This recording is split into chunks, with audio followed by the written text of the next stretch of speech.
تنخواہ طبقے کا بجٹ بھی جو ہے وہ اس طرح کیسے بن سکتا ہے، جب کوئی بجلی کا بل ہو، جب گیس کا بل ہو، گھر کا کرایہ ہو، اسکول کی فیس ہو بچوں کی، اگر ایک بچہ بیمار ہو جائے تو اس کے لیے پھر ایک پیسے نہیں ہوتے کہ اس کو ڈاکٹر کا علاج کرایا جائے. تکلیفات لوگوں کی بہت ہیں، مگر صوبائی حکومت کے مسائل بڑے زیادہ ہیں، مگر انشاءاللہ ہم کوشش کریں گے کہ ہم زیادہ سے زیادہ. اچھا بلور صاحب، آپ کی ترجیحات کیا ہیں اس بجٹ کو بناتے وقت؟ آپ کی ترجیحات کیا ہیں؟ جہاں تک صوبائی حکومت کی بات آپ کے علم میں ہے کہ ہم تو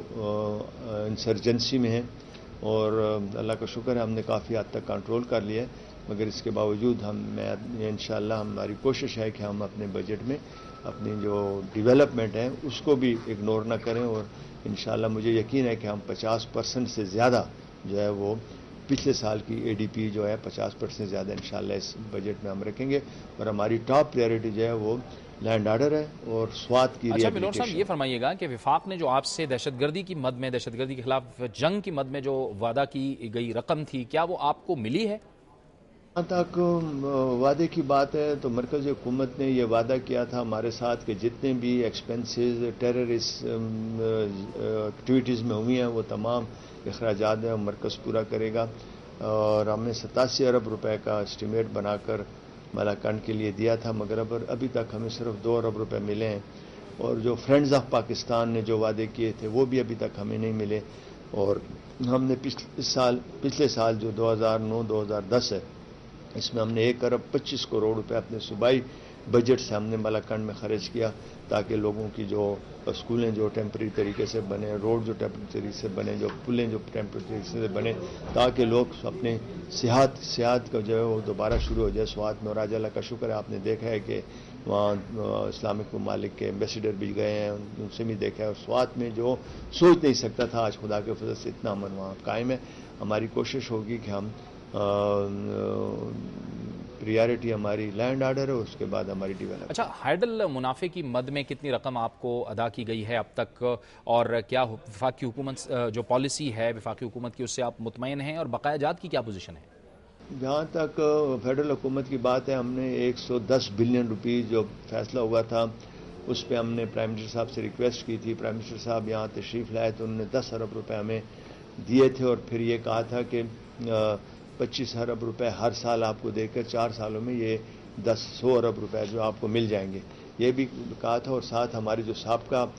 بقایا جات ہیں اس کے بارے میں بھی کمیٹی بنائی گئی تھی، مگر ابھی تک اس کمیٹی میں صرف ہمیں 10 بلین روپیز ملے، اور ابھی تک ہمیں ایک ٹیڈی پیسہ نہ اس 10 ارب روپے میں ملا ہے، اور نہ ہی ہمیں وہاں جو ہماری جو سابقہ بقایا جات ہے اس میں سے کچھ ملا ہے. ہم نے فیڈرل گورنمنٹ سے ریکویسٹ کی ہے کہ مہربانی کریں، ہمارا وابڈا سے کوئی کام نہیں ہے، ہمارا کام جو ہے وہ فیڈرل گورنمنٹ کے ساتھ ہے. وابڈا تو ایک ایگزیکیوٹنگ ایجنسی ہے، کیونکہ ہمارے ساتھ پرائم منسٹر نے اور فیڈرل گورنمنٹ نے وعدہ کیا، تو اس لیے ہم چاہتے ہیں کہ فیڈرل گورنمنٹ. اچھا بلور صاحب، اس ساری صورتحال میں آپ کیا سمجھتے ہیں کہ بجٹ بنانے میں آپ کو کن مسائل کا سامنا کرنا پڑ سکتا ہے؟ کیونکہ ہم جانتے ہیں کہ وسائل کم ہیں آپ کے پاس، اور جو بہت بڑی جو بزنس کمیونٹی تھی وہ بھی ظاہر ہے ان حالات کی وجہ سے پشاور سے دوسرے شہروں کو یا ملک سے باہر منتقل ہو گئے. دیکھیں، خیبر پختونخوا جو ہے ہماری حکومت جو ہے وہ ہمارے پاس وسائل جو ہیں وہ بہت کم ہیں. ہمیں 90% جو ہے تو وہ فیڈرل گورنمنٹ سپورٹ کرتی ہے. یہ نہیں ہے کہ ہمارے اپنے وسائل بہت ہیں، مگر کیونکہ وہ بجلی جو ہے وہ فیڈرل گورنمنٹ کے پاس ہے، گیس جو ہے وہ فیڈرل گورنمنٹ کے پاس ہے، تیل جو ہے وہ فیڈرل گورنمنٹ کے پاس ہے، مائننگ جو ہے وہ فیڈرل گورنمنٹ کے پاس ہے. اس وجہ سے ہمارے جو وسائل ہیں وہ ہمارے اپنے ہیں، مگر فیڈرل گورنمنٹ کے تھرو ہمیں ملتے ہیں. اس لیے ہمیں مشکلات بجٹ بنانے میں بہت زیادہ اس لیے ہیں کہ ہمارے وسائل جو ہیں وہ کم ہیں اور ہمارے اخراجات بہت زیادہ ہیں. خاص کر یہ انسرجنسی میں جو ہم نے خرچہ ہوئے، ہماری پولیس، ہمارے ایف سی، تو اور ساتھ ہی ساتھ ہمارے جو حالات ہیں بزنس کے، یہاں لوگوں نے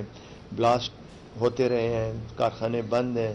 دکانیں بند ہیں، لوگوں کو آمدن نہیں ہے، لوگوں نے اپنا سرمایہ صوبے سے باہر لے گئے ہیں. تو ہمیں اور بہت سی پرابلم ہیں یہاں پہ. بے روزگاری بہت زیادہ ہے. ہم تو گورنمنٹ تو سب لوگوں کو روزگار نہیں دے سکتی، روزگار تو ہمیشہ پرائیویٹ سیکٹر میں ہوتا ہے، مگر پرائیویٹ سیکٹر میں حالت یہ ہے کہ بجلی کی لوڈ شیڈنگ اور یہ انسرجنسی کی وجہ سے ہمارے صوبے میں 80% انڈسٹری جو ہے وہ بند ہے. اور ہمارے جو پہلے 5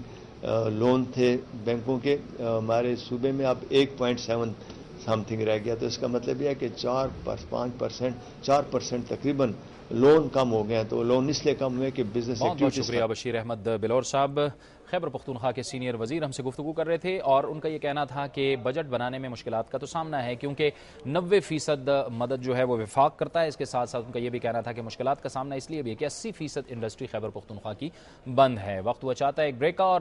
بریک کے بعد ہم جائیں گے پنجاب، اور پنجاب کے صوبائی وزیر خزانہ سے پوچھیں گے کہ انہیں کس قسم کی مشکلات کا سامنا ہے۔ پہلے لیتے ہیں کمرشل بریک۔